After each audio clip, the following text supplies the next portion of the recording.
So I'm Danielle. I have two children. I have a 3-year-old son and a 6-month-old daughter.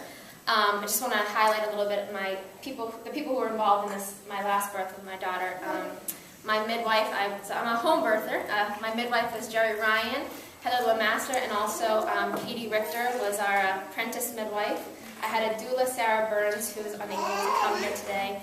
And my acupuncturist, Jamie Boyd, was really pivotal throughout both of my pregnancies and labor. And my husband, who's home fixing a flat tire with my son. So I think, my birth story sort of starts off before I actually even got pregnant with my first child. I'm an only child. I was born via cesarean. Never had, grew up around a lot of children, didn't ever hear about natural birth, anything like that. And I've been involved in the community a long time and worked with women a long time, but never had heard about birth or birth stories, which to me is kind of wild. I mean, it's such a huge part of women's lives that I wasn't hearing them. And it wasn't until I was in graduate school, sort of two things happened at once. I was in graduate school studying some women's studies courses, and also at that point I was in my mid-20s, and I started having friends who finally at that point were getting pregnant. And they were, grateful that they had healthy babies, but from their stories, it just sounded like something was missing. And it felt to me that they weren't fully satisfied with their birth. Although they didn't say it that way, it just seemed like, geez, it seems like we can do better. So I started researching things and happened to pick up the Birthing from Within book from one of my pregnant friends. Read it myself. I was not pregnant, wasn't even married at the time. I mean, I was just like, oh my gosh, this is amazing.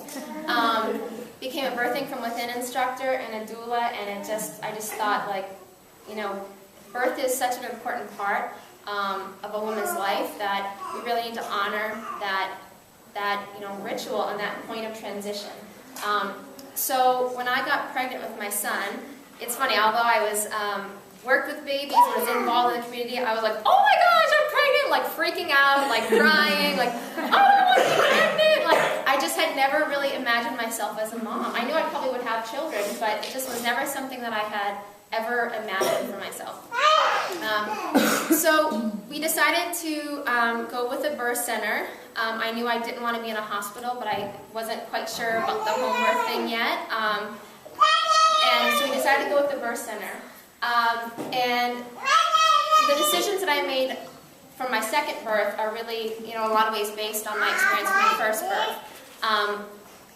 I had a challenging labor, for my first birth. And it was a lot for me to sort of to work through with my second.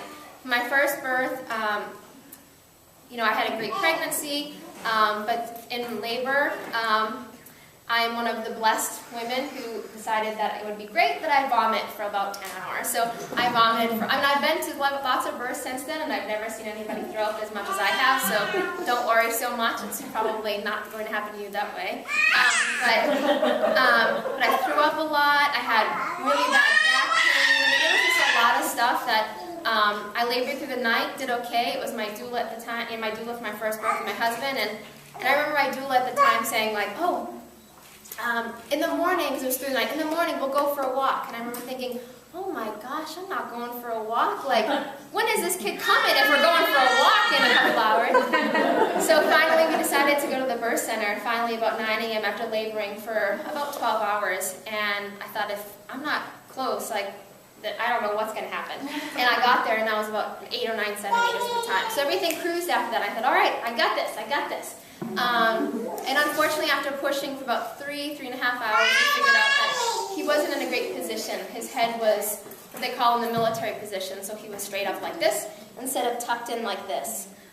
So after, I would have walked on my hands, down 4th Avenue if I needed to, but at that point, we just realized that he wasn't going to come out without some assistance. So I was transferred to the hospital. And at the time, if you had asked me, before, what do you not want to happen in your birth, it would have been a transfer, and it would have been forceps, and he was born by a forceps. So I think it was, as hard as it was, because I did as much as I could in my power at the time to really have the birth that I wanted.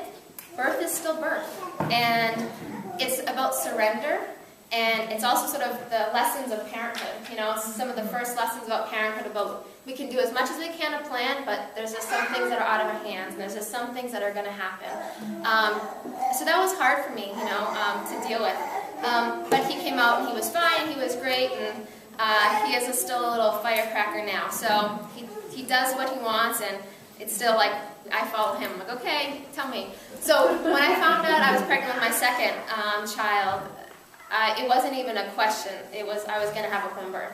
I knew that I wanted to have a birth team that when I called them, they're the ones who were going to be there. I wanted to feel like I was sort of running the show, but with a very experienced, knowledgeable, supportive, loving team with me. I didn't want to get into a car. Getting into the car from my house to Best Start to the birth center, did not want to do at 8 or 9 centimeters, and then getting to the car to the hospital was not fun either. So I was like, I want to be home in my own place. People come to me. And I just knew that from my experience at that point and talking to midwives, that the variety of tools that they have available to them was just amazing. So he interviewed, and of course I have to say, my husband unfortunately is not here, but he was wary of it, you know, because moms, you have labor hormones that are going for you, so even when things are tough, you're doing it because your hormones are going. Dads don't. So once my son came out after he was born, I was like, oh, everything is great. He didn't have any problems nursing. I mean, everything was wonderful. I looked over at my husband. He looked like he was like hit by a freight train, because it was like, oh, finally this kid came out, you know, and he had a headache and everything like that. So thinking that we were going to do it at home was like, wait, what does this mean? Well, we interviewed some midwives, and we decided to go with Jerry and Heather and Katie, and it was like definitely the most important decision for us, and I can't say enough about the care that I got. I want to tell everybody, like, do a home birth. I mean, just it'll blow your mind the amount of knowledge that these women know and how supportive they are of what you want. And they ask you, this is what I'm thinking. How does this feel for you? It's such a joint relationship, but at the same time, their experience and their ability to deal with things is just, it's amazing. So prenatally, I just was really amazed by, they talked, what are you eating, what are you drinking, you need to do, let's try this, how about this, everything.